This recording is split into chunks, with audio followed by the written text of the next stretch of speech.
Are you in a rut, stressed by the demands of your personal, professional, and social lives?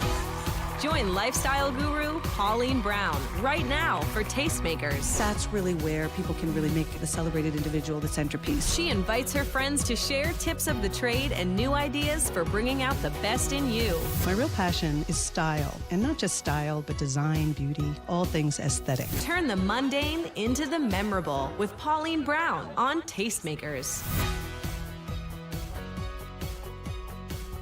Welcome back to Tastemakers. I'm Pauline Brown. Today we're going to talk about a topic that should be of interest and relevance to all of you, at least all of you who have skin, and that is the art and science of skincare. So for this topic, I've invited three very dear friends, each an expert in various aspects of beauty and skincare, to come on the show, to come into the studio, and to share their tips of the trade. So let me introduce each of them to you. First, I have Karina Freedman, who is, by all accounts, a master esthetician, which, if you're not familiar with that term, esthetician, it is a fancy term for facialist. In addition to being a superb practitioner here in New York, she has her own skincare salons. They're based in New York and Long Island, where she and I both live. And you'll learn more about her approach. Let me just suffice it to say that she takes a very traditional French approach to facials and skincare, and she's darn good. Welcome to the show, Karina. Thank you, Pauline. I'm so happy to be here and honored. Thank you. And in case you didn't already guess, yes, she is from Russia. But she lives in Long Island, so you're going to hear a little bit of that as well. I also have Dr. Shirley Madhere, who is a plastic surgeon. She has an office based in downtown New York in Soho, right? Yes. Original approach, she, relative to other doctors I've come across, is takes a holistic one. Yes. And so by that I mean she doesn't just do traditional clinical treatments, but she combines them with wellness and with what she terms age management. She's a big believer that beauty comes from within and that external appearances are also a reflection of internal activities and health. Yes. So we're going to learn more about her approach and about what that means for specifically for skincare. Thank you for having me. Well, welcome. Great to have you here. Thank you. And lastly, return guest, someone who's been on this show twice before, Elana Drellszyfer. Elana is a longtime global beauty industry expert. She and I, a few lives ago, worked together at the Estee Lauder companies. She currently is the CEO of a luxury skincare brand called Revive. But she earlier in her career, in addition to working at Estee Lauder, also was at L'Oreal, at Avon, at Chanel, at a number of other skincare and beauty companies. She sits on the board of a beauty retailer called Cosbar, which is like a higher-end Sephora. She also is on the board of two other skincare brands, one called Works Skincare and the other Algenist. So I could go on and on about her illustrious career in the industry, but we're here really to talk about techniques and about learnings and insights and things that you at home can apply. So welcome back, Elana. Thank you for having me, Pauline. So happy to be here. So we'll start. I'm just going to start, Karina, with you, since I introduced you first. You have a few salons of your own. Yes, I have one in Manhattan, which is thriving for last 6 years, and we have brand new baby. We gave birth in September, which is on Long Island, and it's doing fantastically. Yeah, and you sell mostly French lines. Yes, I'm big believer in like natural European approach, which is less is more. They have very found principles in beauty. So I stumbled across a company called Biologique Recherche, which we have a contest of how to pronounce it. With my Russian accent is Biologique Recherche. I'm probably going to be fired from Paris. Will never appear. But what I like about this brand and why I carry it and all my treatments are done with this brand is the approach to skin.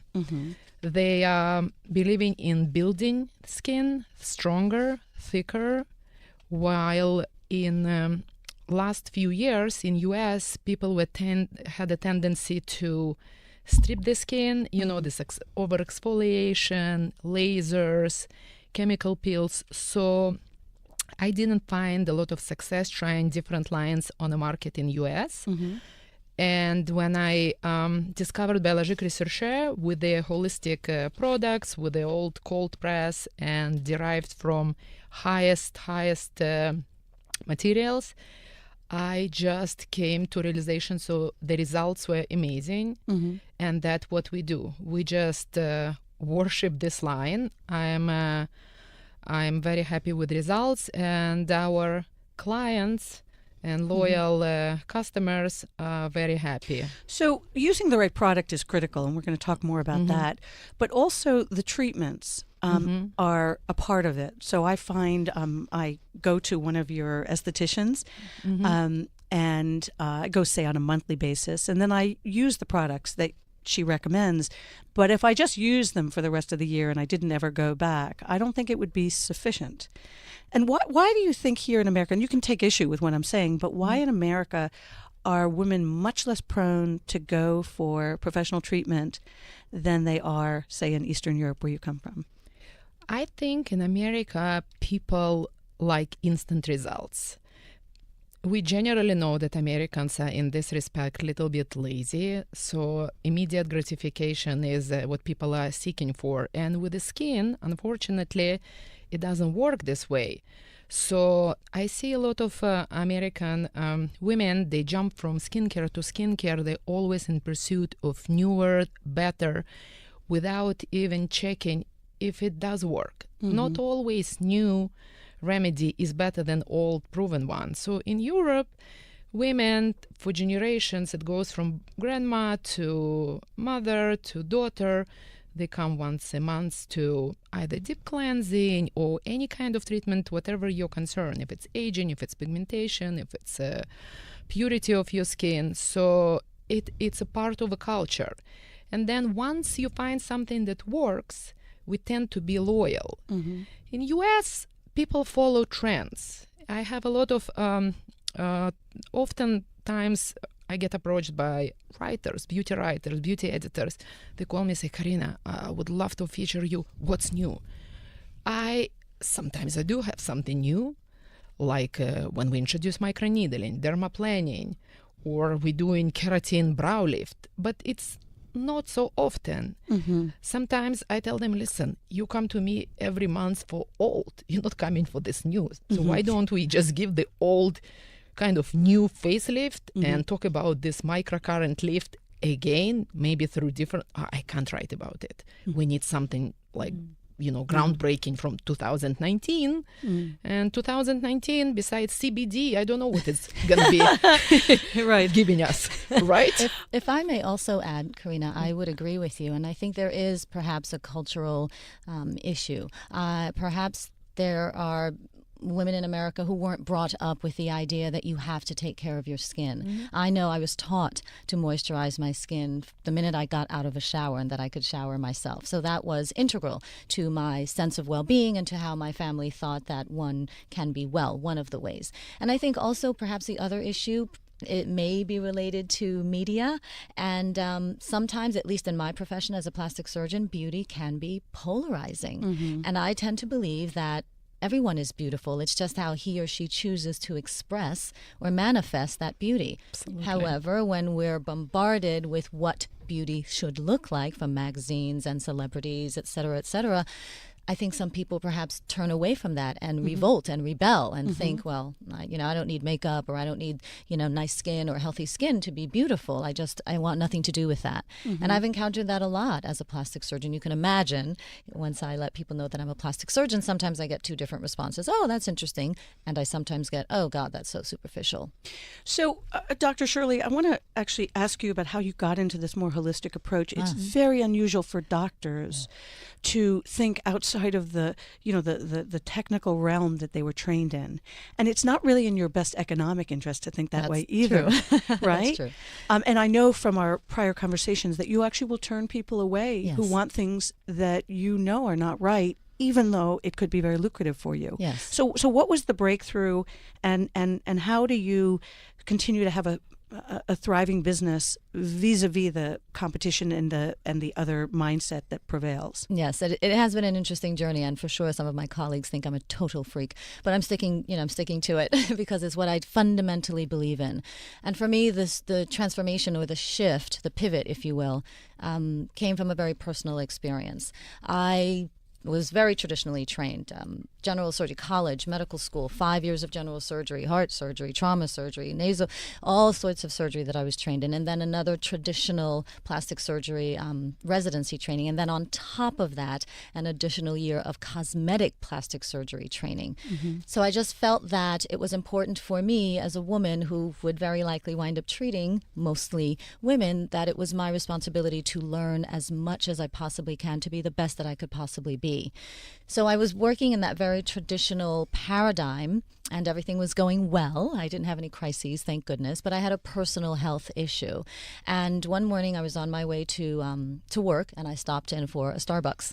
And I normally have a chai latte with whole milk, but I was trying to be healthy, and I thought I would reduce that to 2% milk. But the Starbucks didn't have 2% milk, and they said, "I'm sorry, we only have whole milk." So I took the whole milk.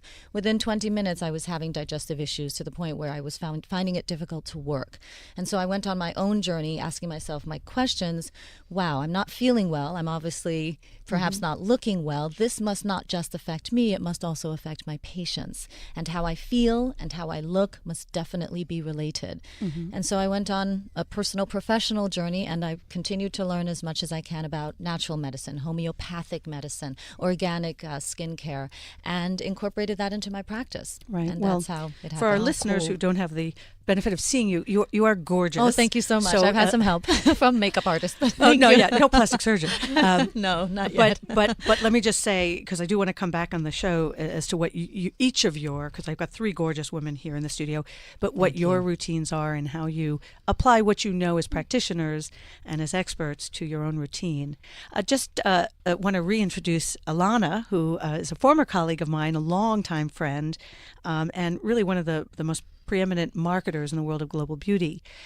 You've worked for the last many years for very premium brands, but you and I also share something in common. We weren't there at the same time, but we also were at Avon, which is one of the most mass-marketed brands.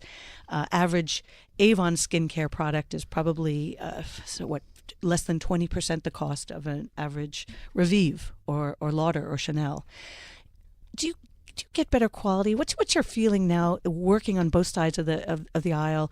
Do you actually get a better result when it comes to skincare and the effect of using very high-end products versus entry-level price points? I think it depends on the product. I mean, one of the things that I can say about Avon and their products at the time, and it was a long time ago, was that they had an incredible R&D facility. And although what they were trying to do at the time was really bring cutting edge technology to the masses, if you will, in incredible formulas that replicated the performance of high-end formulas. And so I remember, 20 years ago, we were doing retinol and retinol hand creams and things like that. I think there are two things that I think are important in formulations. One is the percentage of ingredients that you use, their quality, and how much of them you use. And something Karina mentioned, which is the formulas that those technological ingredients are encapsulated in, whether or not they are stripping or comforting to the skin. Mm-hmm. Because I think, to Karina's point, often, and it is an American tendency more than it is a European and certainly an Asian tendency, the idea of not hurting yourself but stripping, mm-hmm, or making the skin feel tingling or dry or tight is something that's an American kind of request or sensation that lets the customer know that it's working. Mm-hmm. But I think that when you deliver efficacious ingredients, but you don't do that, that's better. Mm-hmm. And so I do think that there are mass brands that do deliver very good ingredients. Sometimes there is a compromise on the delivery, the texture or the formula, mm-hmm, but I won't say that's the case across the board. I think what a lot of luxury brands try to do now, and I think it's a requirement of the luxury customers, add to the experience of the product with service. And that's kind of how they justify the price point. So talk to me about Revive. It's a small brand, but it's been around for many decades. What makes it special, and what should people know about it that's differentiated? There are so many products at every price point, and I think to people outside the industry, it's quite confusing.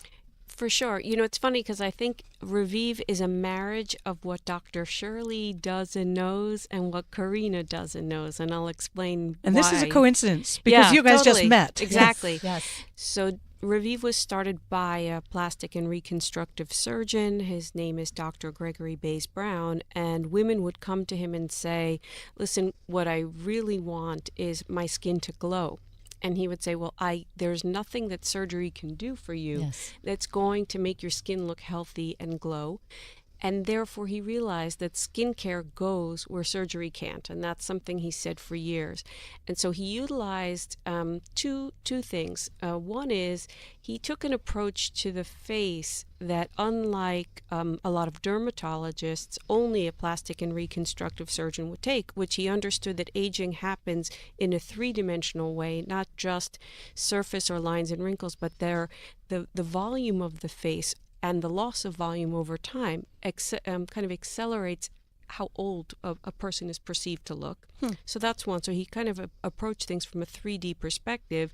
And to build on something Karina said, understood that it was through strengthening of the skin, really promoting healthy skin cell turnover, that you got that glow back that you have when your skin turns over at a normal rate in your 20s, as opposed to when it slows down later on. And so that was really his approach. And so he took that and married it with service and put it in a luxury environment. And so I think what differentiates Revive from other brands is it takes a holistic, if you will, 3D approach to skin, with a lot of science behind it, in a luxury environment where the client is also accustomed to service.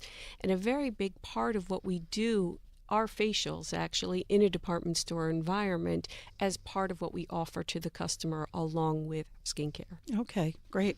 Well, when we're back, we have to take a quick break, but when we're back, I actually want to get into some of the both treatments and product types that work, which ones are out in the market commonly used, maybe that don't work or that you would steer our listeners away from. And I'll also be curious to hear each of your routines, because you are the experts and you are beautiful women. So stay with us. You're listening to Tastemakers on SiriusXM Stars. We'll be right back. We now return to Tastemakers with Pauline Brown on SiriusXM Stars.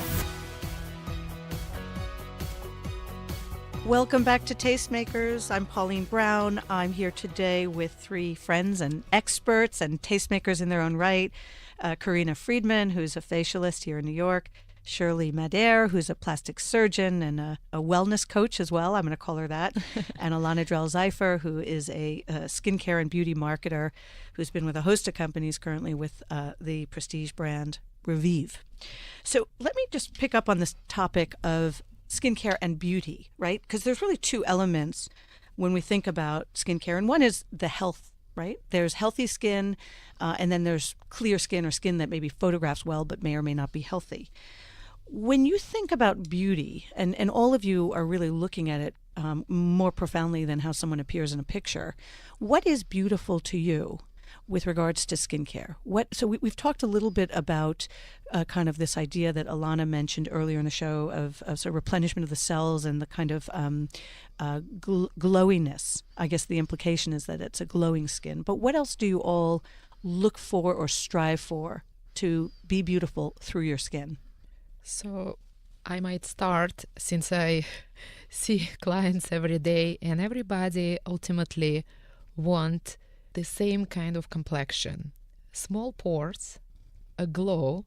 Glow comes from hydration, from the thickness of the epidermis, which is a norm, not too thin, not too thick, because when it's too thick, women tend to think that it's maybe I look either fat or oily. Mm-hmm. So everybody wants to get this glow without appearing greasy or oily.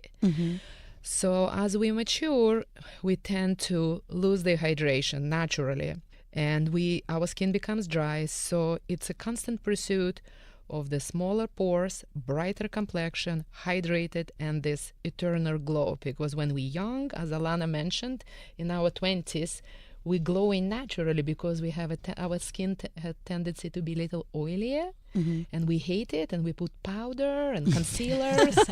And as we age, me and Pauline, we get the drops of oils and serums that contain oils, and we want to recreate this healthy glow that we had in the 20s, and we're losing it.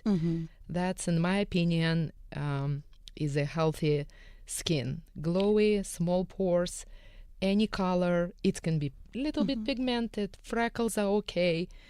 It comes, from the confidence. If you're confident and you have freckles or little broken capillaries, but you glowing inside and out, right, Dr. Shirley? Agree, if 100%. you eat well and you're healthy, your skin will show. Yeah. So let me ask you, Dr. Shirley. So Yes. you're a woman of color. Yes, I and am. You see, I'm sure, all ethnicities in your I practice. do.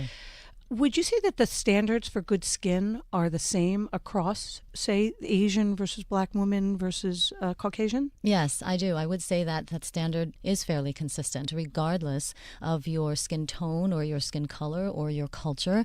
I think from my patients, what they tend to ask for and look for in terms of healthy skin is, yes, the glow, the radiance, the smaller pores, and from my subset of patients who are women of color, less dyspigmentation, less discoloration, less random colors that don't match their skin tone. Wrinkles are okay, a few wrinkles are okay, if some freckles are okay. I think that more and more women are beginning to own their beauty and define their beauty on their own. But in general, across the board, I would agree with my colleagues here that healthier skin in terms of glowing and radiance responds better to the needle and the knife and helps to impart and imbue confidence, for sure. And on the topic of needle and knife, because, no matter what we say about natural beauty, Yes. every year Botox seems to outgrow the rest of the Botox market. is natural. That is It true. comes from bacteria. What is it? A botulism? This is a natural bacteria. That's right. That happens to be deadly, but we'll In high take it. doses. In high doses, in the wrong place. But That's right. what would you say to women who, which is now a large portion, who are getting Botox, call it twice a year, 3 times a year. What's the difference between doing it right and doing it wrong, which I think I see a lot of in the streets of New York? Well, it's interesting because I perform a lot of injectables, and I have to be careful because I have to be careful as to not impart my sense of beauty and what I have a personal aesthetic for on others. I do have patients who walk in and, in my opinion, I think they've already done enough, but perhaps that's a judgment. So I tend to have an extensive conversation before I do anything and just find out where they're coming from. Another quick story is that I once saw a patient in her 70s and she came to me not for Botox, although I would have been happy to do that for her, but she was 73 or 75 and she wanted a breast augmentation. And immediately I thought, why? And then I caught myself because that's a judgment. And so when she explained to me her reasons, it was so beautiful. It was such a beautiful story. And she said she just wanted to go out with a bang and live out the rest of her, days, however long that will be, freely, carefreely, and having fun. And I respected that. So that taught me that when patients do come in and perhaps my aesthetics do not agree with theirs, I just have to be careful and have a conversation and clarify and help them to achieve their beauty goals. And I respect that. But just to play devil's advocate, Yes. I was watching something the other day that had a scene from at his sort of pinnacle, Michael Jackson. I saw the nose, and which supposedly by the end of his life, was a non-nose. It was sort of constructed, when he went out. Yes. And I thought just how unconscionable for a doctor, and in this case there were probably multiple doctors, to take on that, even though I'm sure to him he was still striving for beauty. So at what point do you feel like I can't do it, even if I know it'll make that person happy? It's interesting because there are days when I'm exhausted by the end of the day, and I love what I do, and I do what I do with a passion. But there are days when you interact with patients and it becomes psychologically extracting and very heavy. And I understand that sometimes people express themselves in the pursuit of beauty, and sometimes insecurities can come out that way. And I try not to judge again, but at the same time, I feel it is my responsibility to try to help that person as best as I can. And plastic surgery is deep. I think all of beauty is deeply psychological. Absolutely. And I think that people sometimes express or manifest their insecurities or their judgments about themselves or others through beauty. And it isn't something necessarily that the needle or the knife or skincare cream can help, but I think it's important for all of us to understand that we have an opportunity to be of assistance and to be of service, and not just to create healthy, beautiful, glowing skin, but to get deeper, to get deeper than the skin, and to really try to help our fellow human beings and fellow women for sure, especially now, to just rise above that, ironically. How rewarding is that? Yeah. My treatments are 90 minutes, so I completely relate to Dr. Shirley.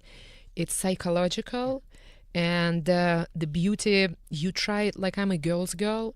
So when the client come to me, I see a beauty. I'm a confident woman, so I want to give this confidence to somebody who is seeking to look more beautiful. And being Russian, it gives me a little bit of a,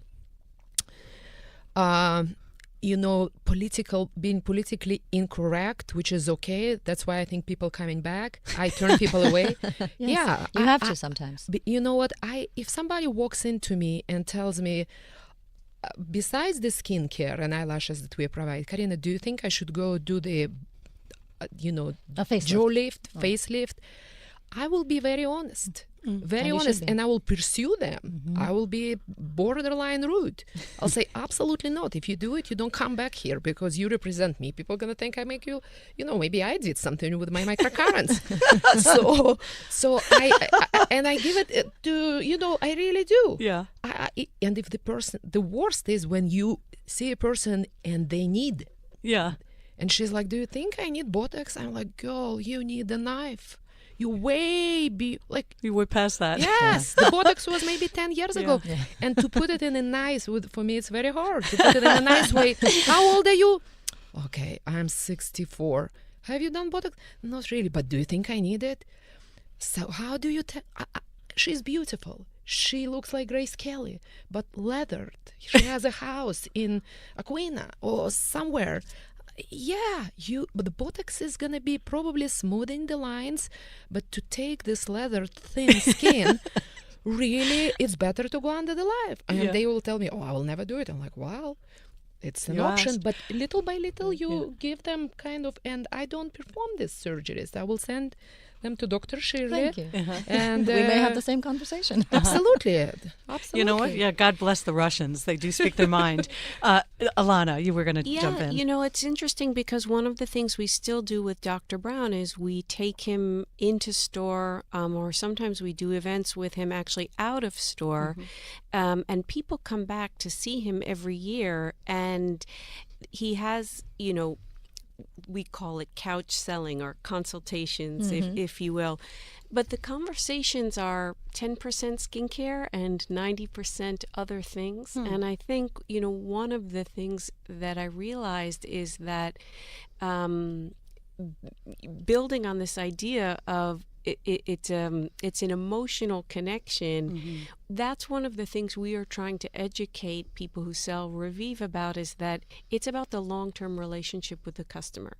And it's more than just the advice that you give and the product that you sell, but people really want connection. That's why they come back. And I'm sure that it happens in a facial room, and I know that it happens, with the doctor, because I see it with Dr. Brown, who doesn't practice anymore. I even attend events just to talk to people because that's what they want. They actually just want to have a conversation. Yeah. And I feel like that's what worked in department store cosmetics in the 70s and 80s and has completely gone away. I don't know anybody who goes up to a counter in a Nordstrom or Macy's with in mind that they're going to get a human connection or good advice. Now there's many more sources of advice today with the internet and with, the kind of professional proliferation that we have here in this room even. But still, I think that the commercial push and the salesmanship of it has really diluted what could have been a longer-term play. So question for you, Elana. You've been in this industry now for going on 3 decades. Wow. And it has changed a lot, right? So when we were both at Estee Lauder back in the 90s, it was still, at least prestige cosmetics was still largely department store here in the U.S. Now you have Sephora, which was barely there back in the day. Obviously, you have online, and Amazon's taken a big share of that. But what are some of the shifts that you've seen also in terms of standards of beauty and what works in terms of the marketplace, what doesn't, and brand power? What are some of the big changes? Well, certainly, obviously, e-commerce is one, and the second I would say is, of course, social media. Yeah. But not, I think, in the, obviously I think cosmetics is in a different stage now with social media. I think in the past 10 years, it was very focused on color cosmetics and, celebrity looks and influencer looks. Mm-hmm.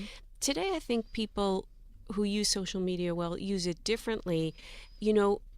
It's really it's gone back to something that I think was what Estee Lauder was about and was what Avon was about, which was really about hearing from somebody, doesn't have to be a famous person, that you trust. Mm-hmm. And so there are a lot of those people out there, micro-influencers we call them, I know that for us, what we try and do is essentially just create affinity groups. Mm-hmm. We send product to people who we think are good brand representatives or stewards, whether they be makeup artists who work with celebrities who know you need to prep the skin if it's going to look good on the runway, whether it be, female entrepreneurs. Sunday's Mother's Day, we're doing a Mother's Day mailing just to women we think are great. Mm-hmm. Mm-hmm. And so I think that because people have lost the desire or the ability perhaps to have a connection with somebody in a department store, it's now our job to get product to them.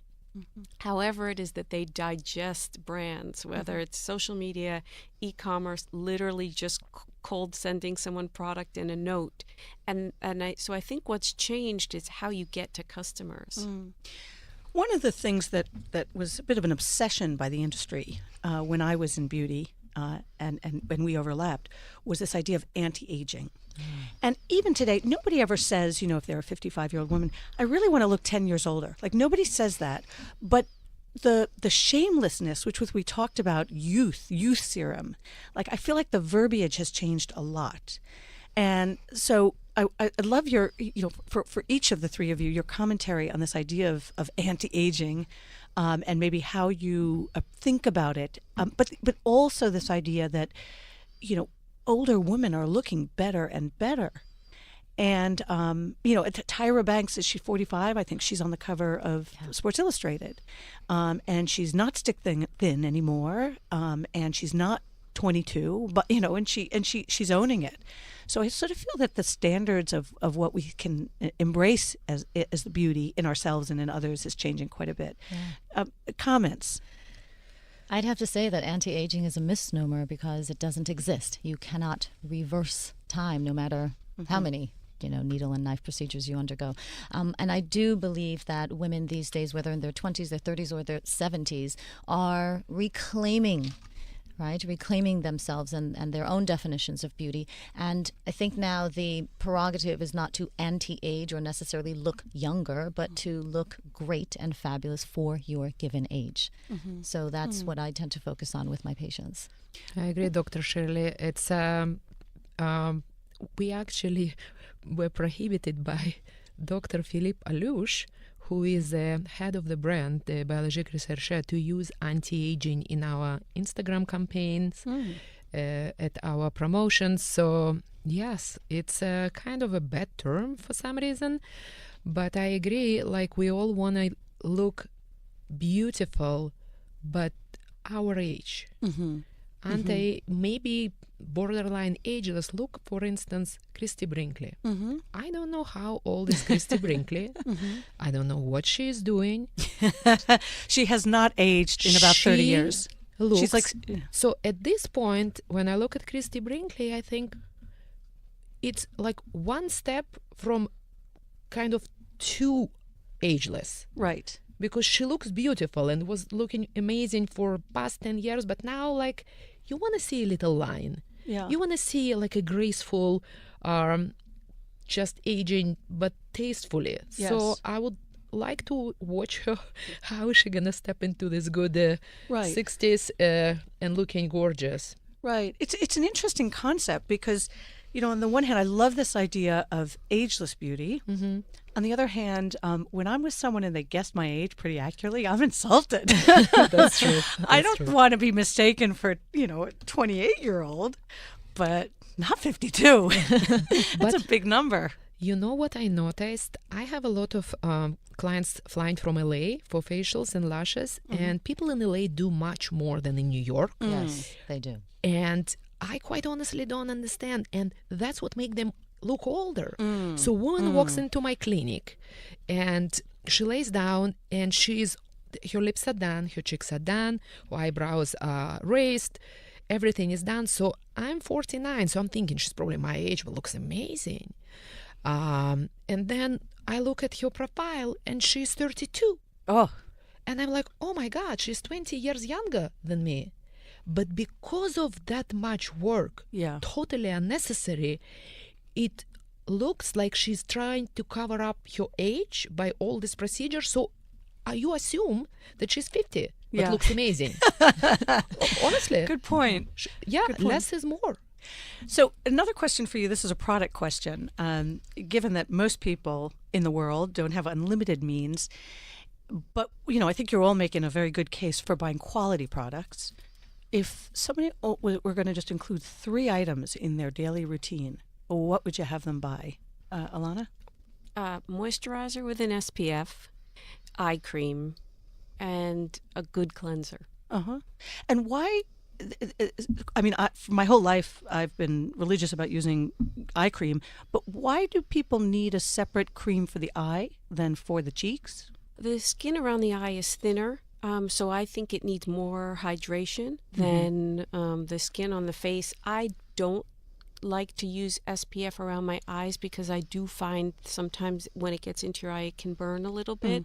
And the best thing you can do for your skin is just stay out of the sun. That's why I always say moisturizer with SPF, eye cream. Okay.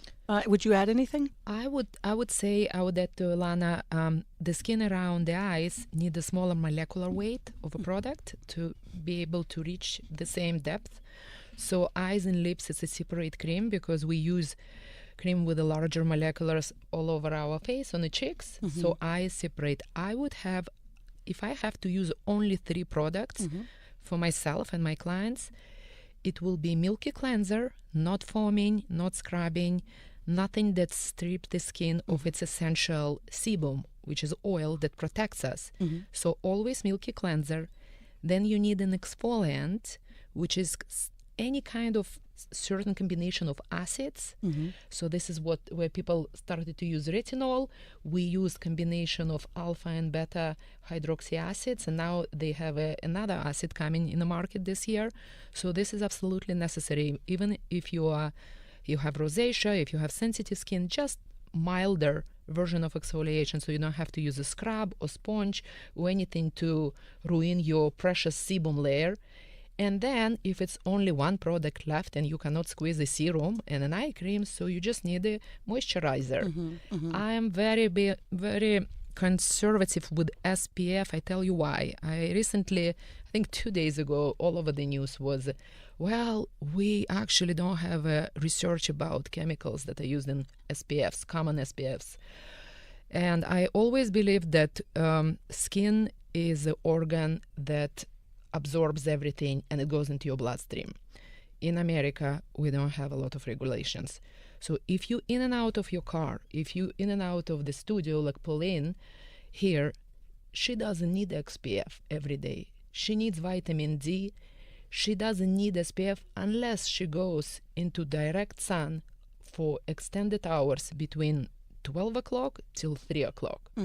If it's a morning or in and out, I rather have her having freckles, a little pigmentation, than discover later that the chemicals that we used in 2019 were actually causing cancer. Good point. Or you use a physical defense, titanium and zinc. Right. And look like a lifeguard, with the white strips and whatever. Exactly. But at least it's safe. I think my yes. Go ahead. I think my three products, I agree, would be a moisturizer, and mine would not include SPF. But that is a very controversial thing between the toxicity from the ingredients and the incidence of skin cancer. So we have to be careful about that. So my products would be for sure a moisturizer, and then a serum with vitamin C and hyaluronic acid. I love vitamin C as a collagen stimulator and lightening pigmentation, and then hyaluronic acid for moisturization. And then my last one would be an essential oil. I am an oil lover. I love oil. I had oily skin as a teenager. I don't have it now, and I miss it. And you'd put an essential oil on top of moisturizer? Or I mix it in with my moisturizer, 2 to 3 drops. Or I use it alone. Okay. No moisturizer, just oil. Interesting. Yeah. Because I've actually been told in the past, if you had to decide between a serum and a moisturizer, that the serum is a better way to go because it absorbs. It's more absorbent. Yes, typically, yes. Yeah, but if you limit it only to 3 products. I know. I mean, we're products women, we have cabinets full. Exactly. All right. Serum is must, but it's with you a can't moisturizer. live with less than 4. Yes. Okay. So switching topics, internal. So what are the things that we can do in the form of eat or drink or lifestyle that will have a profound effect, positive effect on our skin? Dr. Shirley, let's start with you. I've got a list, but I will reduce it to just a couple. I think number 1, water. Drink lots and lots of water, and pure water, 1.5 to 2 liters a day. So that's my first one. Secondly, without necessarily ascribing what to eat, what not to eat, try to eat according to an anti-inflammatory diet, whatever that means for you. Everyone is different. Not every diet or nutritional plan will work for every single person. So I think it's important to figure out what for you is an anti-inflammatory nutritional plan and go with that. So for you, for example, lactose, is that inflammatory? For me, I am not lactose intolerant. I am lactose allergic. And I was told by a health practitioner that if I were to have dairy, it would, quote, punch holes through my intestines, end quote. Okay, so, wow. Yeah. Okay. So for me, I live according to the blood type diet. So as a type O, dairy is not for me. Okay. What else, all of you say? Unbelievable. Very interesting how you discovered it. It's another conversation I would love to have with you after the show. Love that. Sure. I agree with Dr. Shirley. I think overall healthy approach to whatever works for you. I'm Eastern European. We all have our habits. I think the way we raised our children, if you grew up with the pickles and fried potatoes and a baguette, you crave that. Yes. But if you have limitations, or how you say, self-control maybe, or a little discipline, or maybe just not. I never had a diet in my life, but I don't crave what my husband, who is raised here, craves.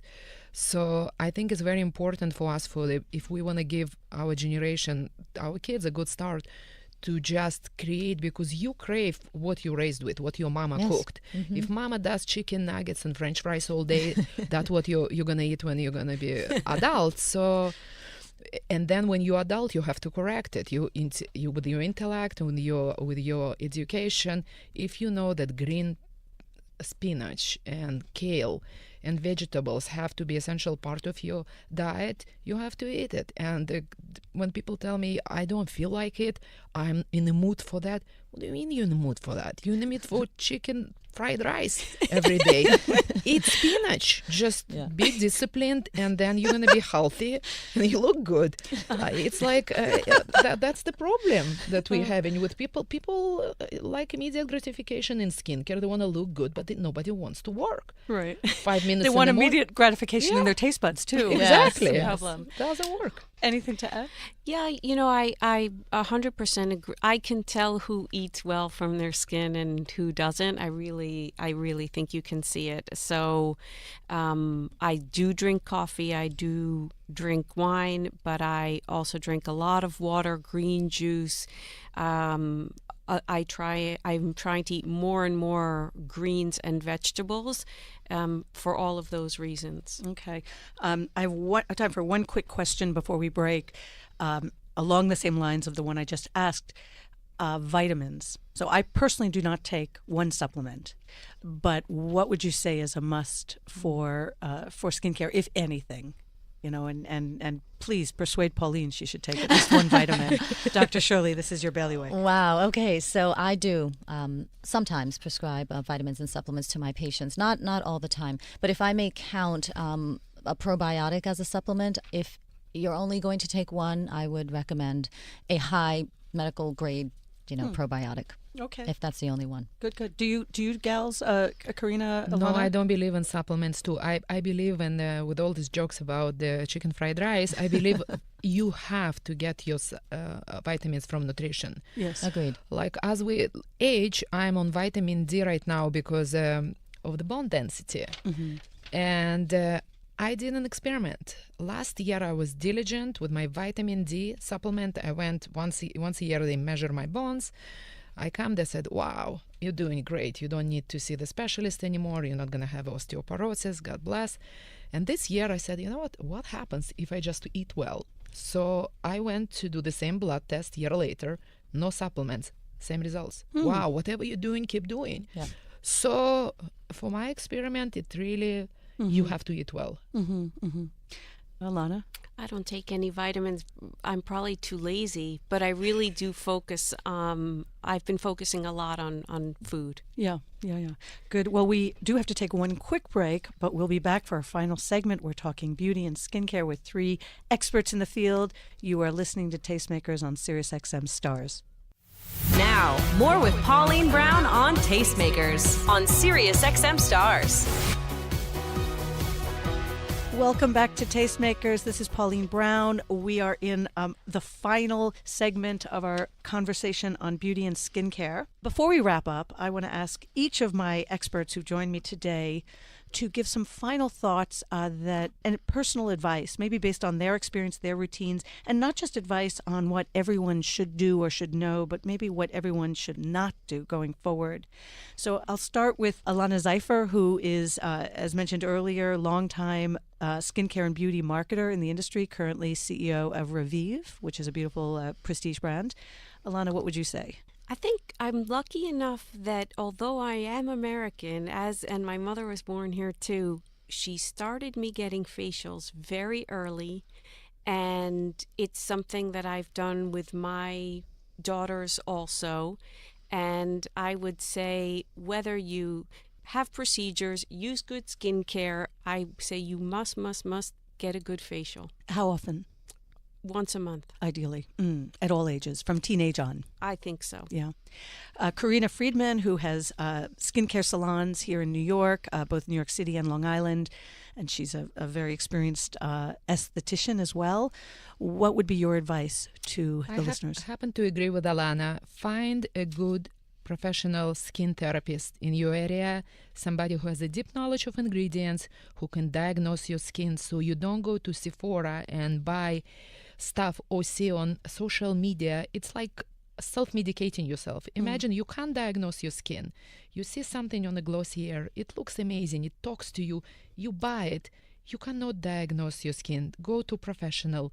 Assess your skin. Skin is changing every season. Your skin in the summer might be not the same skin. So if you cannot come every month, which is ideal, comes once a season, go diagnose your skin, get a set of basic products that will help you to go through the season and carry on, and you don't have to catch up later in life. And just quick follow-on question, how do you know a good professional, a good practitioner versus not a good one? There's a lot Results. You go, first of all, Yelp helps. If you go to my Yelp page, Karina NYC, on Long Island in Greenville or New York, you have 5-star reviews from 100 people. You read the reviews. Read carefully. Read really carefully. And Google reviews or Yelp reviews. And then you go and try to ask even receptionists, who do you think will be a better match for me? I'm 28 or I'm 52.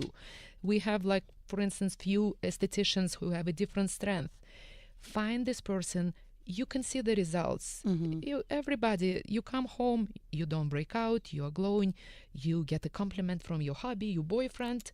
You know you succeeded. Yeah, good advice. Ask someone who you trust. And Dr. Shirley Madhere, who has a plastic surgery office in Soho, New York. Yes. What advice would you leave our listeners with? So I do believe that beauty begins within. So my do's would be eat cleanly as best as you can and drink a lot of water. And my don'ts would be whether the needle or the knife or skincare, don't overdo it. Don't overdo it. Oh, can't agree more on that one.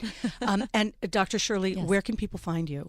So you can find me on either by my websites, drshirleymadhere.com or elementsandgraces.com. Okay. And Karina NYC? KarinaNYC.com, or you can follow us on Instagram at KarinaNYC Skincare. And we provide advice. If you write to us, if you call us, we can get the consultation done virtually. Great.